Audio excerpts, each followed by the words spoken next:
Olá, tudo bem? Esse é o canal Lembranças do Vazio. Hoje eu vou falar com vocês o que fazer após terminar a escrita do livro. Você está meio perdido? Então vamos ver se eu posso te ajudar. Olha, a primeira e a mais importante dica para vocês é revise o seu texto. Mas revise mesmo uma, duas, três, quantas vezes forem necessárias. Ninguém conhece o seu livro melhor que você mesmo. Então, mesmo que outra pessoa mais competente revise seu livro, tem coisas, principalmente relacionadas à trama, relacionadas a algumas incoerências que você possa ter deixado, são coisas que só você pode fazer. O que você pode fazer nessa revisão? Bom, um dos erros mais comuns são as utilizações dos tempos verbais. Imagina que você está escrevendo uma frase mais ou menos assim: Marcelo, quando esteve com sua mãe, começa a se coçar. Se você está falando quando ele estava com a mãe dele, então você tem que dizer que ele se coçava, não que ele se coça.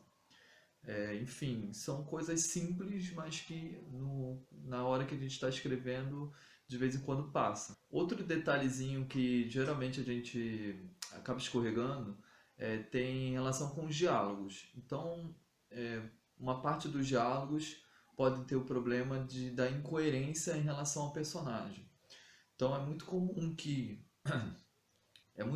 quando a gente está começando a escrever não conseguir distinguir bem os personagens. Então parece que todos eles falam iguais.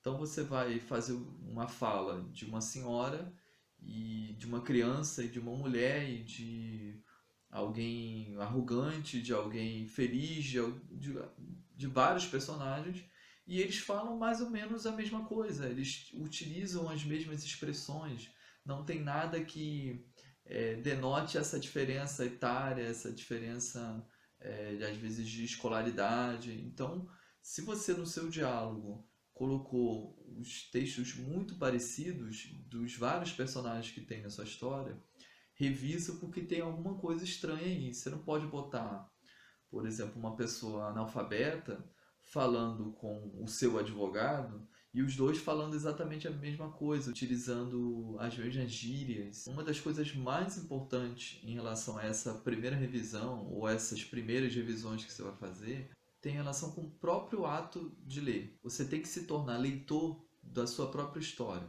Dá uma lida na sua história e tenta ver as partes que podem se tornar chatas, podem ser incompreensíveis, que não ficou muito claro a ideia que ele quis passar. Enfim, tenta ver se é prazeroso ler o seu texto. Porque se você que escreveu para você não for prazeroso, imagina para uma pessoa que está ali, encontrou seu texto e vai começar a ler. Então, tem que ser prazeroso para você também. E às vezes o sinal disso é na própria escrita.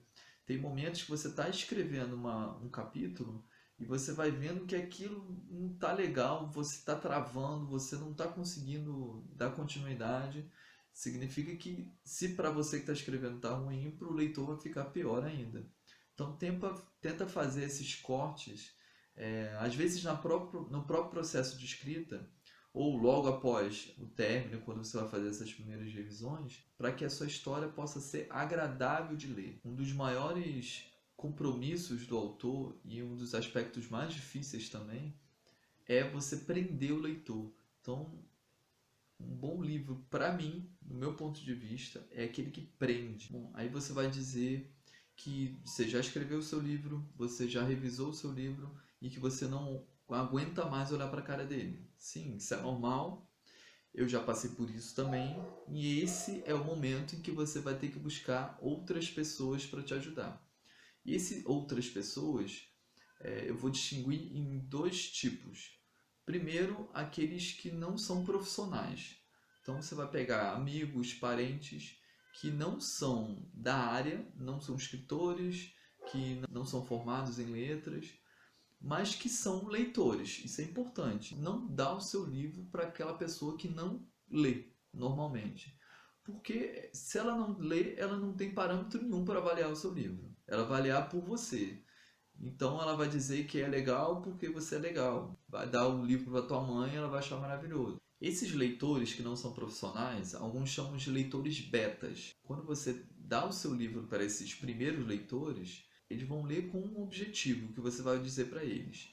Quais foram as sensações que o livro causou, o que ele não entendeu no livro, o que ele achou melhor no livro. Então são questões gerais que você vai perguntar depois, você pode botar um questionário depois que a pessoa terminar de ler, você bate um papo com ela, conversa e tenta estimular ela a dizer que pontos são esses, pontos negativos, pontos positivos. Anote tudo, guarde essas informações.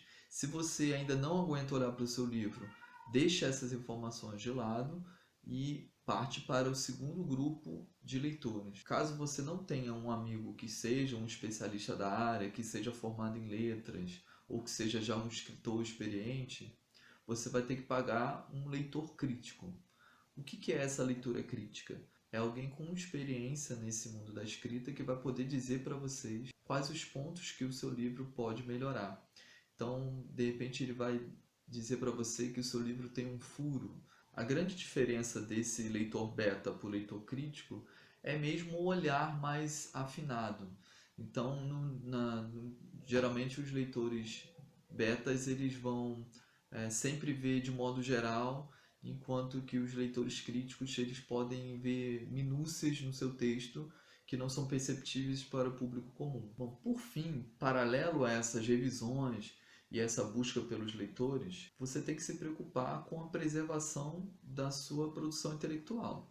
Então, se você tem condições de registrar o seu livro na Biblioteca Nacional, registra. É um processo um pouquinho burocrático, tem gente que fala que é fácil, mas não é tão fácil, mas que você pode até contratar alguém para fazer isso por você.